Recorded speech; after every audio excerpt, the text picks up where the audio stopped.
So the Heat, their last game, a win against the Suns. And the story of the game, Kevin, was the outside shooting. It really lit it up from three-point range.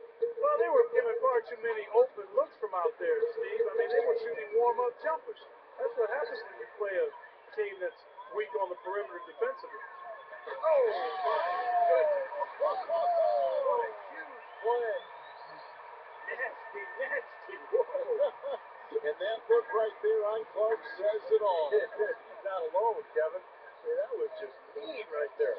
Already he's looking at his third foul. I think the coach will probably look to sit him down until the third quarter. Here's what Milwaukee's going with right now. Drew Gooden has checked in for Mbamamusa. And it's Jennings in for J.J. Redick.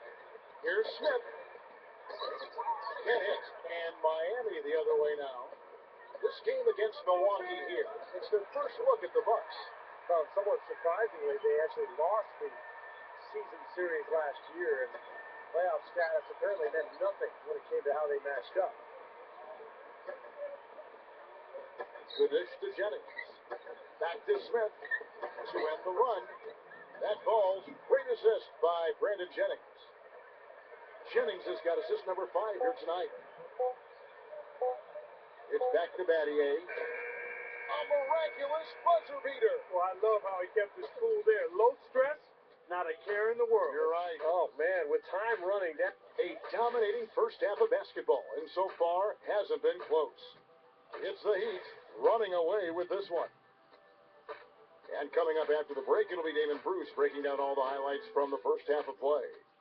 It's Wednesday night at the 2K Sports Studio, and this is the halftime report.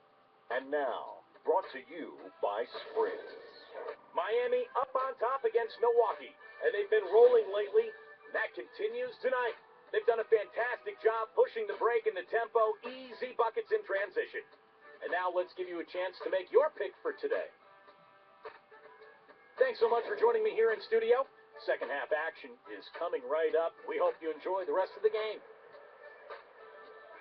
Welcome back. A beautiful night here in Miami, Florida, as we continue.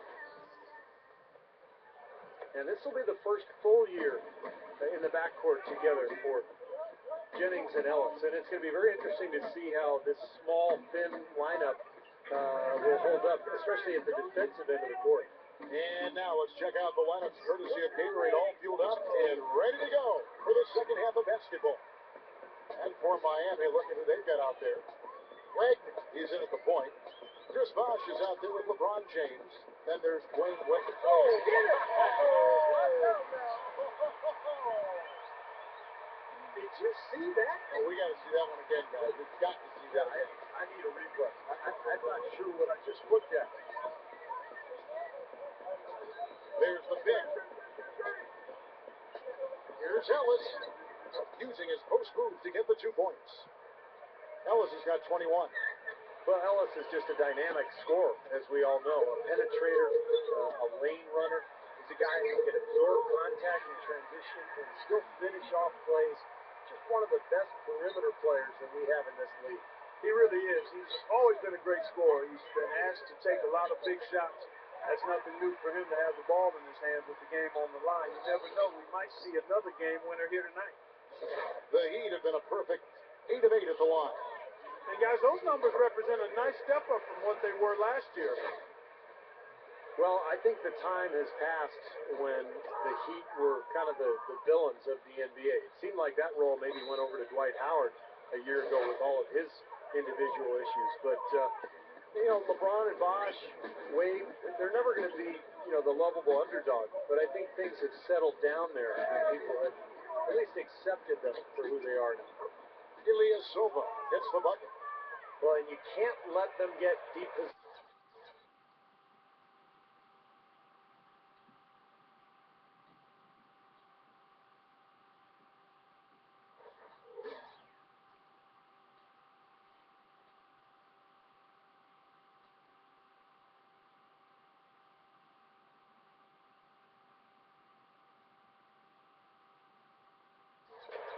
The Heat have gone 2 of 3 from the field to start the second half.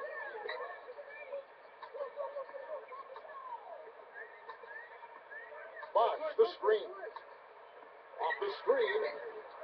And in he goes for the easy two. He's got 29 points. Time certainly tends to heal a lot, and there definitely has been less villainization, as you were talking about Stevie Quinn's turn for the Miami Heat since they, the Park signed the big three. I think people now look at it in more basketball terms than anything else. Yeah, I like the creativity of that word, Kevin, but you know what? Time is one thing, but I'll tell you something else.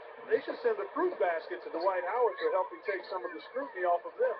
There are always going to be villains in the NBA, but they come and go, and the Heat seem to have served their time, at least in my opinion.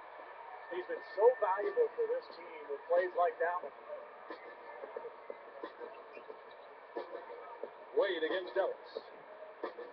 There's the feed to Dunlap. With the lead pass, Jennings kicks it out to Ellis. This one for three. Ellis can't get that one to fall either. They have a nice lead here, and have really controlled the glass for the majority of the game. Kudos to them for their strong effort on the backboards. Yeah, and they're sending a message, too, Clark. They're really coming out and playing a very physical game here. From past the arc, and it's out of bounds. The Heat will take it the other way. Well, I think the key for Monte Ellis is what role he's in. If you put him in a scorer's role where you just need him to produce, I think he's perfect. If you need him to run your team and be a point guard, he can do it on occasion, but I don't think that's really his best role over the course of the season. Wagner, he's guarded by Jennings. 6 to shoot. LeBron passes to Bosh, and the whistle blows, and it's going to be an over-the-back call here. Well, one more, and that's it. He'll be DQ'd, disqualified. He's got to be able to defend without picking up that last disqualifying foul. Outside Jennings, the three. Yes, and it's Ellis picking up the assist. Ellis has got 4 assists in the game. We talked about Monte blending in offensively. He's a good passer, averaged over 5 assists a game for multiple years. Last season, Clark, he was top 15 in that category in the NBA. Yeah, but make no mistake about it, Kevin. What he is most and foremost is a scorer. That's what he does. He puts the ball in the basket. Look at his assist ratio, the percentage of his possessions that end in assist. He was ranked around 100.